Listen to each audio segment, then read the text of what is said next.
সুপ্রিয় ভালোবাসার বন্ধুগণ, আশা করছি সবাই ভালো আছেন। আমার প্রাণপ্রিয় টাঙ্গাইলবাসী, আমার অন্তরের মানুষ, প্রাণের মানুষ, আমার ভালোবাসার মানুষ, আমার সেই প্রাণপ্রিয় টাঙ্গাইলবাসী সবাইকে ঈদের শুভেচ্ছা। ঈদ মোবারক। ঈদ হয়েছে শনিবার, মার্চের 21 তারিখে। তো সেদিনই সকাল সকাল ঘুম থেকে উঠে গোসল করে ঈদগায় গিয়ে নামাজ আদায় করেছি।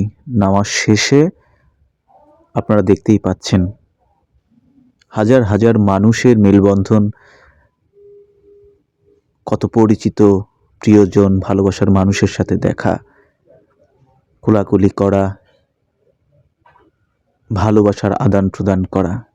ভালোবাসা তো অনেক প্রকারের হয়ে থাকে, তার একটি মাধ্যম হচ্ছে মাধ্যমটা প্রকাশ করার দিন হচ্ছে এই ঈদের দিন। ঈদ মানে খুশি, ঈদ মানে আনন্দ, ঈদ মানে হই হুল্লোড়, আড্ডাবাজি।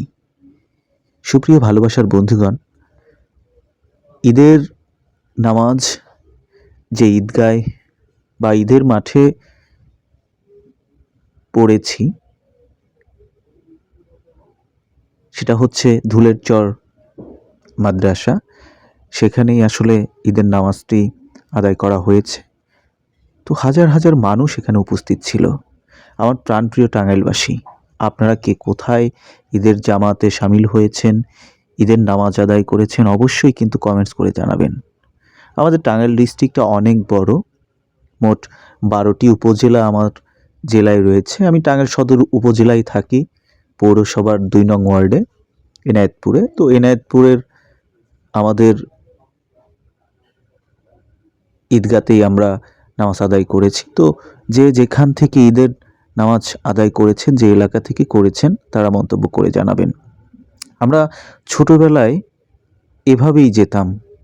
কেন যেতাম? এই যে মাটির খেলনা দেখতে পাচ্ছেন, এই খেলনা কেনার জন্য। নামাজ শেষ করে কিভাবে মাটির ব্যাংক কিনবো, 5 টাকা 10 টাকা করে ব্যাংক কিনেছি। এই যে একটা গাড়ি, এই গাড়িটা আগের মতো নেই, আগে আরও অনেক সুন্দর ছিল। 10 টাকা বা 5 টাকা করে এই গাড়িগুলো কিনতাম, সারাদিন চালাতাম এবং এই মাটির ব্যাংকগুলো কিনে তারপর কিন্তু আমরা একটা বছর এই মাটির ব্যাংকে টাকা জমিয়ে ঈদের দিন ভেঙে সেই টাকা দিয়ে কিন্তু আমরা ঈদ করতাম বন্ধুগণ। সুপ্রিয় ভালোবাসার বন্ধুগণ, এখন হাওয়ার উপর যে বেলুনগুলো দেখতে পাচ্ছেন, এই বেলুনগুলো কিন্তু আমরা তখনকার সময়ে দেখতে পাইনি। আমরা ভিন্ন ধরনের বেলুন দেখেছি। তো আপনারা খুব সুন্দরভাবেই দেখতে পাচ্ছেন হরেক রকমের খেলনা উঠেছে, কিন্তু ছোটবেলায় যে খেলনাগুলো আমরা দেখেছি সেগুলোর কিন্তু একদমই নেই বললেই চলে।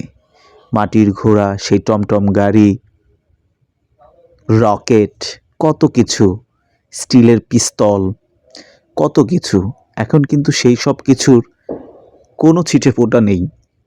কিন্তু তারপরেও সময়ের পর সময় বয়ে চলেছে, দিনের পর দিন কেটে যাচ্ছে, আমরাও বৃদ্ধদের কাতারে চলে যাচ্ছি। সবাই ভালো থাকবে।